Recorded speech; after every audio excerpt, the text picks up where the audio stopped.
Баршаңызға ассалаумағалейкум. Сіздермен бірге қазақ тіліндегі спорт жайлы YouTube арна ERA-X. Видеоға лайк басып, арнаға тіркеліп қойыңыздар. Сауль Альварес Каллум Смитті жеңді. ақш-тың Техас штатында кәсіпқой бокс кеші өтті. Кештің басты жекпе-жегінде супер орта салмақта WBA супер титулының иегері Каллум Смит пен салмақ дәрежесіне қарамастан үздік боксшылар рейтингісінің көшбасшысы Сауль Альварес жұдырықтасты. Бұл кездесуде Смиттің белбеуінен бөлек вакантты WBC белдігі және The Ring журналының белдігі сарапқа салынды. Жекпе-жек толық 12 раундқа жалғасып, Канело төрешілердің бірауызды шешімімен жеңіске жетті. Осылайша мексикалық боксшы кәсіпқой мансабындағы 54-ші жеңісіне қол жеткізді. Ал Смит алғаш рет жеңіліске ұшырады. Ұзақ уақыт кідірісте болсам да, бұл жекпе-жекке дайындықта тамаша жұмыс атқардық. Мен рингке оралып, өзімнен алып жігітті жеңгеніме бақыттымын. Иә, ол мықты боксшы, бірақ мен бірінші раундта өзімнің кім екенімді таныттым. Әлемде үздік екенімді дәлелдедім. Маған 168 фунтта шыққан ұнады. Бұл дивизионда белдіктерге қол жеткізгенім менің үздік нәтижелерімнің бірі. Мен мұнда белдіктердің басын қосқым келеді. Жаңа жекпе-жектерді қалаймын. Бұл менің мақсатым. Болашақта Головкинмен 3-ші рет айқасуым мүмкін. Мен тек үздіктермен жұдырықтасқым келеді. Егер бұл жекпе-жекті қабылдау мүмкіндігі туса, мен оны қабылдаймын. Тек үздіктермен кездесуге дайын екенімді көрсеттім деп мәлімдеді Канело. Каллум Смит Канеломен жекпе-жектің жартысын жарақатпен жұдырықтасқан.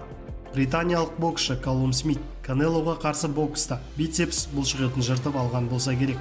Егер диагноз расталса, Смитті жеңіліп қалған үшін қатты сөгудің қажеті жоғы аталып өтті. Бұл кеш мен үшін сәтті болмады. Рингте барымды көрсете алмадым, бірақ бұл ақталу емес. Ол үздік болды. Канело шынымен де тәжірибелі әрі ақылды боксшы. Ол үнемі көп соққы жасайды. Оған қарсы тұру оңай емес. Канелоның мен бағаламай қалған тұстары мүмкін, оның джеб соққылары болар. Ол шынымен де үздік болды, деді Каллум Смит. Қазақстандық боксшы Геннадий Головкин орта салмақтағы IBF және IBO белбеулерін сәтті қорғаған соң, келесі жекпе-жегін кімге қарсы өткізуі мүмкін екені белгілі болды. The Athletic басылымының мәліметінше, Головкиннің командасы келер жылы көктемде жекпе-жек өткізуді жоспарлап отыр. Қарсылас ретінде бірінші орта салмақтың бұрынғы чемпионы Хайме Мунгуя мен Сауль Альварес қарастырылуда. Канелоның экс-промоутері 47 жастағы Де Ла Хойя карьерасын жалғастырып, қазақстандық Головкинмен жұдырықтасқысы келеді екен. Оны естіген Головкин былай деген еді: бұл жігіттің аузы сазық екенін бәрі біледі. Головкинмен байланыстың бәрі ол үшін барып тұрған сұмдық. Оны рингте өлтіре салуға рұқсатым болса, бұл мүмкіндікті пайдалануым да мүмкін еді. Канело Головкиннің бұл сөзін таза ақпақтық деп санайды. Оттайды, өйткені рингте қарсыласқа зиян келтіру үшін шығады, өлтіру үшін емес. Біреуді рингте өлтіруге тырысуға болмайды. Бұл адамгершілікке жатпайды. Бұл топастық. Біреуді қасақана өлтіремдеу адамгершілік емес, дейді Канело.